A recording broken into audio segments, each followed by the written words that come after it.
Yeah, yeah. Now, the other thing was the the market. market. At the same level. Mm-hmm. Yeah. You just got into claims and also ad spend, price. These are all things that if you're really going to, quote unquote, forecast, and you're going to go past, one product being more successful than another, and you're going to start saying, this has a larger market opportunity. This has a market opportunity of X dollars.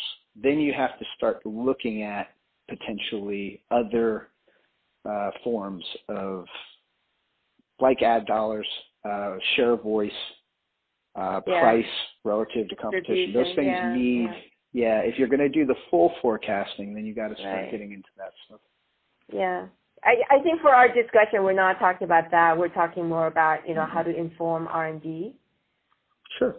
Mm-hmm. Sure.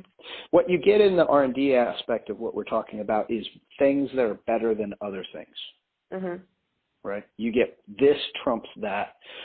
And if you can put something with both of these things, the combination of two things might trump, one thing on either side, right? So which combination of things actually gives you a superior situation, not necessarily a $10 million situation. It's about what's best. Right. Mm-hmm. Yeah. Relativity is a very different modeling exercise than absolute. Do you have any, I was going to move over to a question just more about leveraging big data. Do you have any further questions just on this stuff for the product consumer piece? Nope. Okay.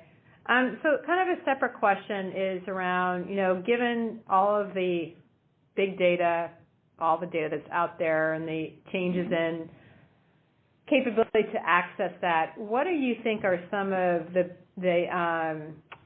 ways that we should be considering leveraging that to really try to have a competitive advantage for R&D? Well, I've already mentioned social at great lengths, but that's probably one of the top ones. The second piece there is there's a lot of opportunities these days to survey very quickly, very cheaply. Way better than ever in the history of the world using digital and online panels. Read up on, if you haven't heard of a company called GutCheck, for instance. Have you ever heard of them? Yes. Yep. Yeah, it's a consumer insights survey company, and it basically changes your perspective. You know how today you don't buy encyclopedias, you just go to Google? Right. Okay. The history of the world for consumer research was we had to buy panels, we had to buy surveys, we had to wait a year for the surveys to overlap and all this crazy stuff to find out 1 or 2 or 20 answers, and it costs a fortune. Today, you never do that stuff from scratch. What you do is you set up tests and you set up relative things that can be immediately executed through digital, and then you can ask questions. You can go through iteration 1, iteration 2, iteration 3. You can come back on those questions. In social, you can even use social to look back at questions you didn't think of at first. So the thing about social is the whole history is there, the data is all there. And therefore, any question you come up with has a history, has a trend, has an understanding of how it went, if it's a relevant question to answer with social.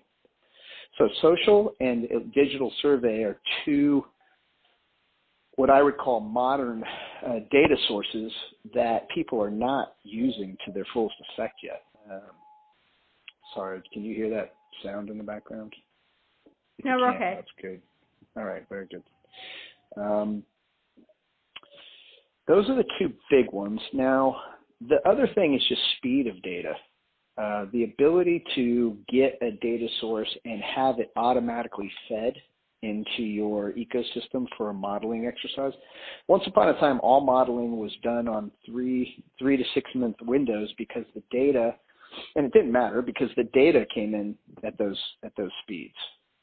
Today, so much data can be basically brought into an automated situation where it either updates automatically. With digital, I can get things by the minute, by the second even, to